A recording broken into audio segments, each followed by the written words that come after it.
Ваше Високопреосвещенство, на ваша покана се јавивме на ова синоќно бдение во полнотата на вашата благодарувана епархија Крушевско-Демирхисарска и од наше име и од полнотата на нашата епархија ви посакуваме да благоденствувате и заедно да се служуваме уште долги години.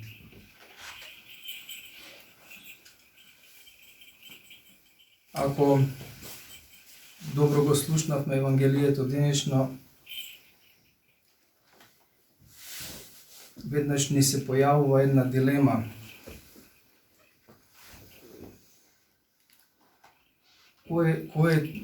Кои се двата суверени, двајцата суверени господари кои што го водат човекот и од импутот на целокупната епистемолошка гносеологија на човекот можеме да разбереме дека тоа се страдањето и задоволството. Односно, двата суверени кои што ги дефинираат, ги детерминираат постапките на луѓето. И одма можеме да кажеме дека тие се детерминирани токму од двете најпознати теории по кои што постапува денешниот човек, а тоа е максималниот утилитаризам и минималниот консеквенциализам. Односно, дека секој човек првенствено настојува да го постигне интересот, односно задоволството за себе, а да ја минимизира страдањето, како за себе, така и за другиот. Бидејќи не ни дозволуваат овие два суверени да постапиме како самарјанинот од денешното Евангелие, милостиво, онака како што е побарано од нас. И тука ја наоѓаме целокупната спротиставеност на човекот, целокупната спротиставеност и богоотуѓеност на она што се нарекува дека во светлината Христова, во царството на неговиот Отец, Христос кој седи од десната страна на својот Отец, во тоа царство ќе се наоѓаат само луѓе милостиви, оние пред кого оние кои нема да бидат вознемирувани од ниедна страст. Ќе се наоѓаат луѓе кои што нема да си противречат во ништо, односно во се исполнителни на совршената љубов Христова. Ова го кажувам бидејќи денешното време се соочува со една амбициозна стратегија, која што ја воведува вештачката интелигенција, која што дополнително ги уцврстува, која што дополнително ги зацарува овие два суверени во самиот човек. Отстранувањето на какво било страдање за себе и за другите и зацврстување на задоволството. И тоа пред се се прави на начин што и самиот Господ од својата омнипотентност, од своето сезнаење, од она што е над еонот, од она што е над просторот и од она што е над времето, узнал и му кажал, му го посочил оној категорички императив на човекот. Јас сум вратата на спасението. Кој ќе влезе преку мене ќе се спаси.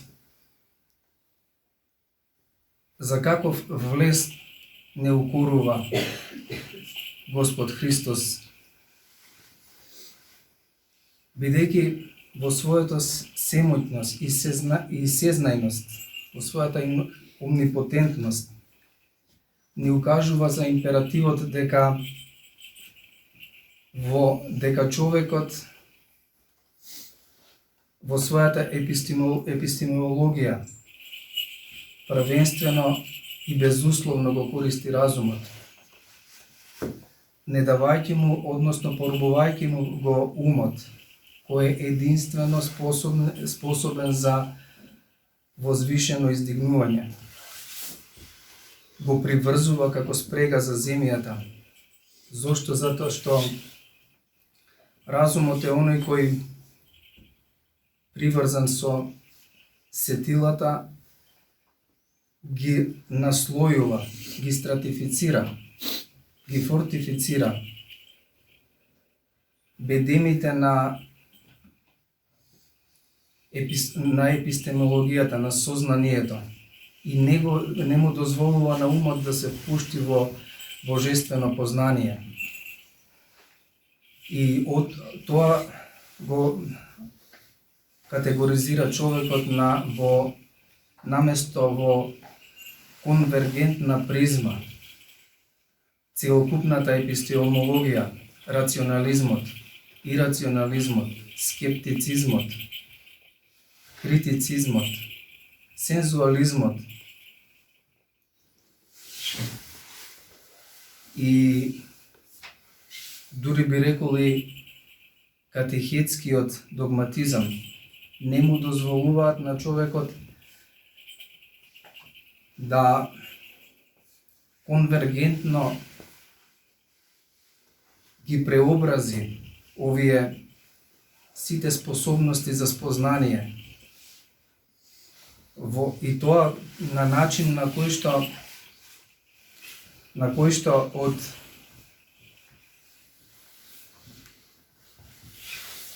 ќе ги приведе кон природно познание на стварите и ќе ги принесе кон оваа врата на спасението за која што ни говори Христос.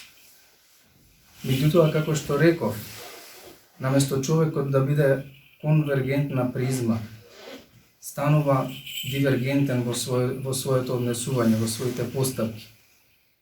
И преку критицизмот, аналитичко-синтетички ги развива своите способности. И навистина, она што ни е укажано дека човекот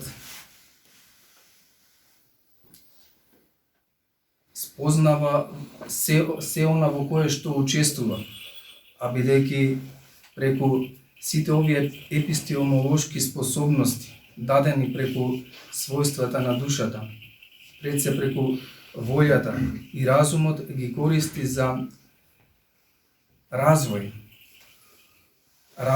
на себе си, како човек кој што е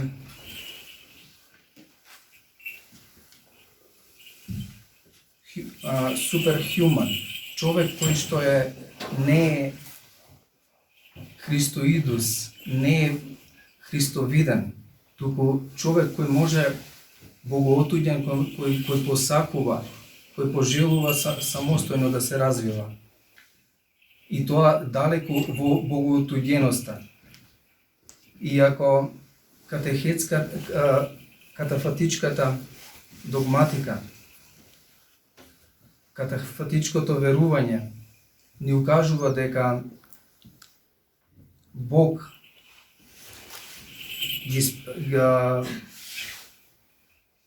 не укажува дека ги спротиставува способностите на секој човек за да воскресне, за да живее во безстрастие и наместо да го доживее безстрастието за да воскресне, за да стане Христовиден, Христоподобен, човекот ги злоупотребува своите способности и на тој начин се само богоотуѓува. Кога вака зборуваме за тоа дека пред се човекот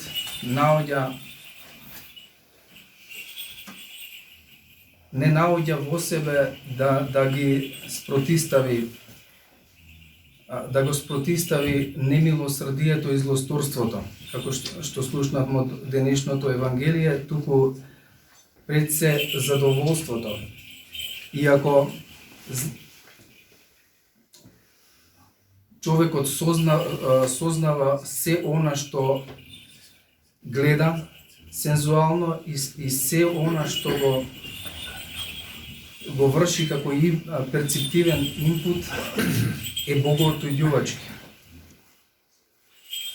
И сега навестуваните технологии и оние технологии за кои што зборуваме ги контролираат невроните. Иако ни се укажува дека заради дегенеративните болести се случуваат новите технологии во смисла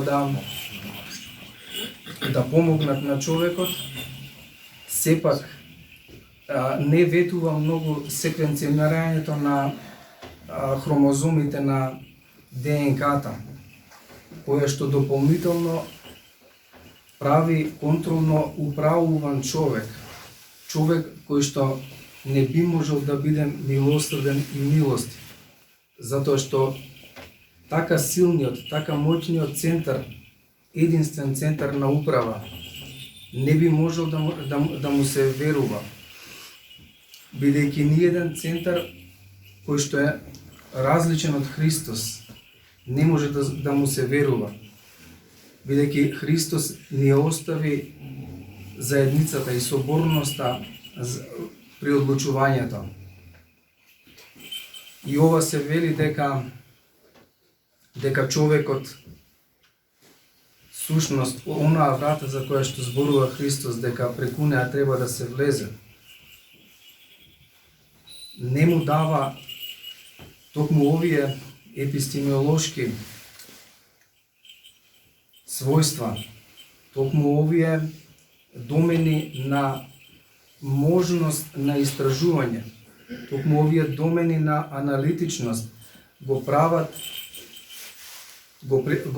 единствено компјутерски интерфейс, го прават неличносен, го прават човек кој што нема да биде заинтересиран за страдалноста на другиот, за својата страдалност, туку го прават човек кој лесно ќе помине преку страдалноста на другите. Во борбата на овие два суверени во човекот, секогаш доминира интересот и стравот кај човекот. Токму затоа го максимизира интересот, а го намалува својот страв.